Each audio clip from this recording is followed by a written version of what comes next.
Assalamualaikum warahmatullahi wabarakatuh. Kami dari kelompok 6 yang beranggotakan saya sendiri Syahrani, Saya Aulia Amanda. Saya Macica Isya. Saya Dwi Puspitasari. saya Aisyalina Ramadanti. Di sini kami akan menjelaskan tentang perkembangan Islam dalam masa Khulafaur Rasyidin. Khulafaur Rasyidin adalah khalifah pertama yang berdiri setelah wafatnya Muhammad pada 632 Masehi. Khulafaur Rasyidin berjumlah 4 khalifah, yaitu Abu Bakar Siddiq, Utsman bin Affan, dan Ali bin Abi Thalib. Khulafaur Rasyidin berasal dari dua kata, yaitu khulafa dan ar-rasyid. Khulafa merupakan kata lazim dari khalifah yang artinya merupakan pengganti, pemimpin, atau penguasa yang diangkat setelah Nabi Muhammad untuk untuk melanjutkan tugas beliau sebagai pemimpin agama dan kepala pemerintahan, tetapi bukan sebagai nabi atau rasul. Sedangkan Ar-Rasyid adalah bentuk jamak dari Ar-Rasyid yang artinya orang yang mendapat petunjuk.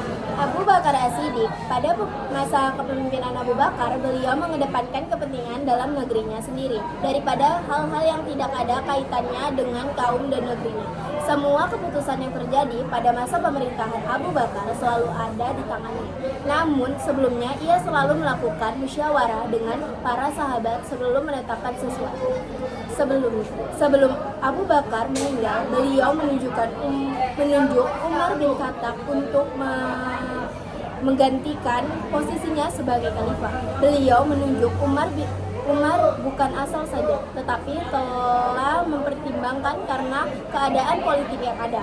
Abu Bakar khawatir jika pemilihan khalifah selanjutnya diadakan seperti pemilihan khalifah sebelumnya, akan terjadi situasi politik yang semakin keruh. 2. Umar bin Khattab. Pada masa kepemimpinannya, Umar bin Khattab mengedepankan perluasan dari Islam yang mencapai hingga 1/3 dari dunia. Dengan kerja kerasnya Umar, Islam bisa mencapai hingga Eropa. Berkat gaya kepemimpinan Umar, ini menjadi kekuatan untuk Islam yang harus diperhitungkan. Pada saat itu, posisi Islam memiliki kekuatan yang sama seperti Romawi dan Persia. Umar bin Khattab membuat administrasi pemerintahan yang mengatur 8 wilayah, yaitu Makkah, Madinah, Syria, Jazirah, Basrah, Kufah, Palestina, dan Mesir. Departemen didirikan untuk mengatur gaji dan pajak tanah dari masing-masing pejabat di wilayah tersebut, sehingga hal tersebut memicu terdirinya Baitul Maal. 3. Utsman bin Affan. Utsman bin Affan merupakan saudagar kaya dan juga seorang penulis wahyu yang terkenal. Utsman dikenal sebagai orang yang pendiam dan memiliki budi pekerti yang baik. Karena ia banyak melakukan amal kebaikan, maka ia mendapatkan gelar Ganiyun, Syakir, yang artinya orang kaya yang banyak bersyukur kepada Allah Subhanahu wa taala. Dalam masa pemerintahannya, Utsman bin Affan mengembangkan Islam ke beberapa daerah yang sebelumnya belum sempat dicapai oleh umat bin Khattab. Umat Islam sedikit kecewa karena perbedaan sifat antara Utsman bin Affan dan Umar bin Khattab. Utsman memiliki sifat yang cenderung lembut dan membuat Islam sedikit lemah. Selain masalah perluasan daerah, Utsman juga memperhatikan pembangunan dalam kota. Ia membangun bendungan pencegah banjir, jalan-jalan di perkotaan, jembatan, masjid, dan juga meluaskan Masjid Nabawi. Di akhir masa pemerintahannya, Utsman tidak meninggalkan pesan sedikit pun. Hal ini dikarenakan ia meninggal secara tiba-tiba karena dibunuh pada saat ia membaca Al-Quran. Ia wafat pada usia 83 tahun. Hal tersebut membuat kondisi politik semakin memburuk. Ali bin Abi Thalib.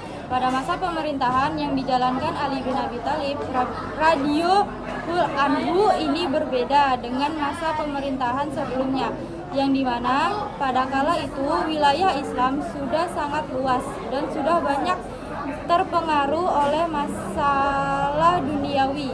Ali juga menghadapi para penentang-penentang yang memunculkan pemberontakan.